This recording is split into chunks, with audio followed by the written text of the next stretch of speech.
Hi everyone, it's Imogen here from the back garden. Today I'm going to be reading you some of this book called Momo. It's really wonderful, so let's begin.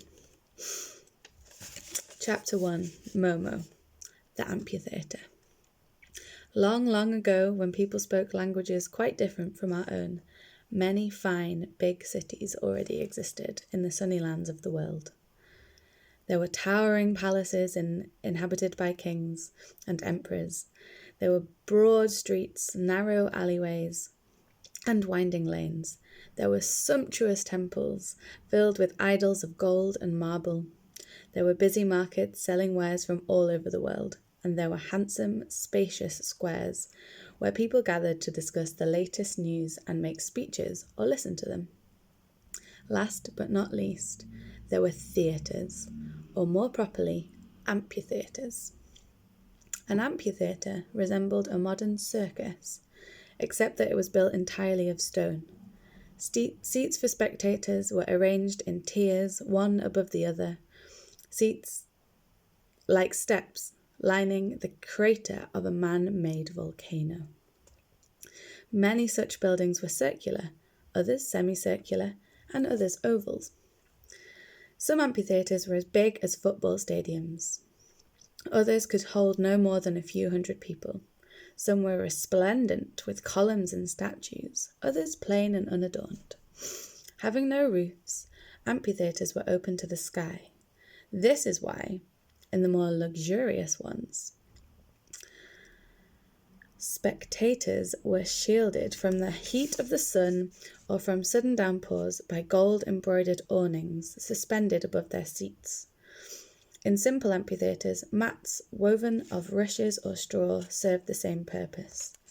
In short, people made their amphitheatres as simple or luxurious as they could afford, just as long as they had one, for our ancestors were enthusiastic playgoers.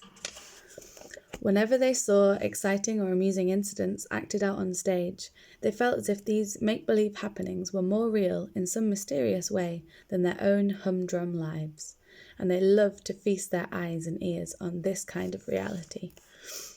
Thousands of years have passed since then.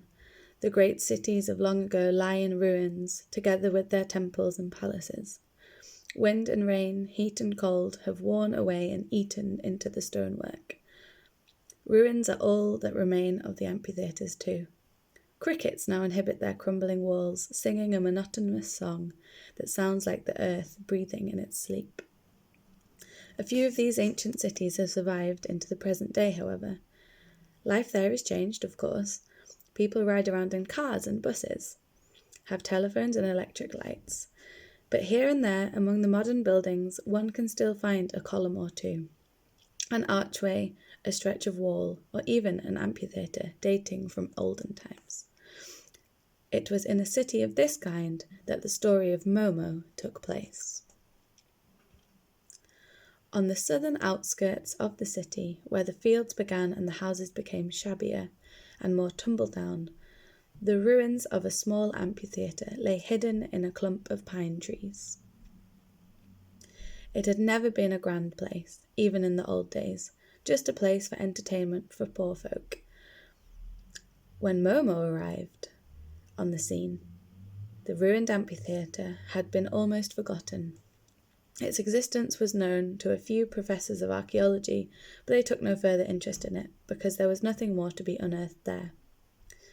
It wasn't an attraction to be compared with the others in the city either, so the few stray tourists or sightseers who visited it from time to time merely clambered about on the grass-grown tiers of seats, made a lot of noise, took a couple of snapshots, and went away.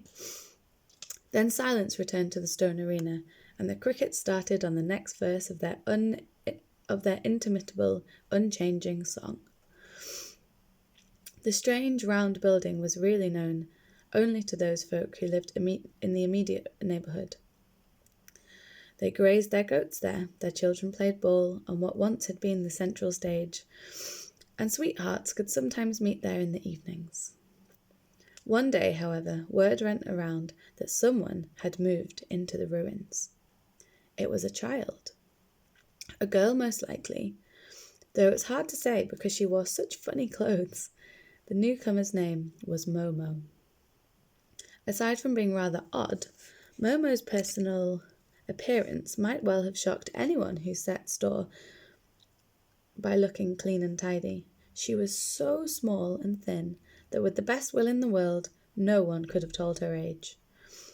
Her curly mop of jet black hair looked as if it had never seen a comb or a pair of scissors. She had very big, beautiful eyes, as black as her hair, and her feet of almost the same colour, for she nearly always went around barefoot. Although she sometimes wore shoes in the winter time, the only shoes she had weren't a pair, and besides, they were far too big for her. This was because Momo owned nothing apart from what she had found lying around or had been given. Her ankle-length dress was a mat of patches of different colours, and over it she wore a man's jacket, also far too big for her, with the sleeves turned up at the wrists. Momo had decided against cutting them off because she wisely reflected that she was still growing, and goodness only knew if she would ever find another jacket as useful as this one, with all its many pockets. Beneath the grassy stage of the ruined amphitheater, half choked with rubble, there were some underground chambers, which could be reached by way of a hole in the outer wall, and this was where Momo had set up house. One afternoon, a group of men and women from the neighbourhood turned up and tried to question her. Momo eyed them apprehensively, fearing that they had come to chase her away. But she soon saw that they meant well. Being poor, like herself, they knew how hard life could be. "So," said one of the men, "do you like it here?" Momo nodded. "And you want to stay here?" "Yes, very much." "Won't you be missed, though?" "No." "I mean, shouldn't you go home?" "This is my home," Momo said promptly. "But where do you come from?" Momo gestured vaguely at some undefined spot in the far distance. "Who are your parents, then?" the man pestered. Momo looked blankly from him to the others and gave a little shrug. The men and women exchanged glances and sighed. "There's no need to be scared," the man went on. "We haven't come to evict you. We'd like to help you, that's all." Momo nodded and said nothing, not entirely reassured. "You're called Momo, aren't you?" "Yes." "That's a pretty name, but I've never heard it before. Who gave it to you?" "I did," said Momo. "You chose your own name?" "Yes." "Where were you born?" Momo pondered this. "As far as I can remember," she said at length, "I've always been around." "But don't you have any adult aunts or uncles or grandparents? Don't you have any relations at all who'd give you a home?"